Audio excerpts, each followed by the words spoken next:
Emmerdale's longest ever Cain and Moira scene airs soon. Here's what happens.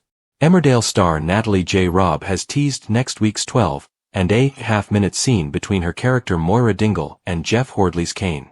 The scene in question will see Cain confiding in his wife, before telling the rest of the family about his cancer diagnosis. After advice from Dr. Liam Kavanagh, Cain will be seen updating Moira on what he's been going through while she's been behind bars, and the true aggressive nature of his illness. Reeling at the revelation, she'll then urge him to break the news to the likes of Kyle, Isaac, and the rest of the Dingle clan.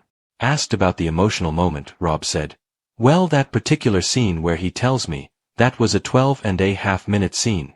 We did it back to front. We didn't forget our lines or anything, we just did it.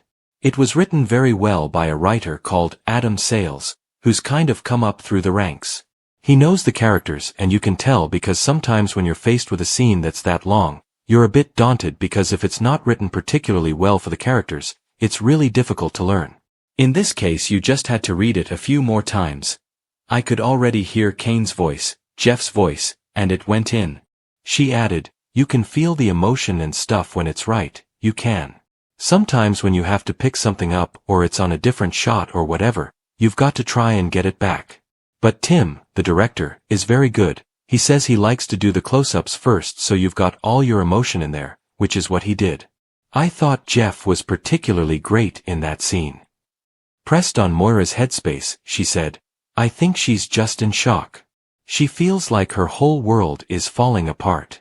He's her rock as much as she is to him, and it's all about the family. She just thinks, what about the boys? What are we going to do?" Earlier this year, Hordley said, "Working with someone like Natalie, we really bounce off each other. We did our work. We did lots of Zoom or FaceTime calls with each other prior to coming to the floor with it so we could just then let it go and try and get the best take in. I hope the audience stick with this scene because it's a really important scene within this particular story, and I think it's a great Cain and Moira scene. Fingers crossed for that one, but it was a challenge and a joy to do."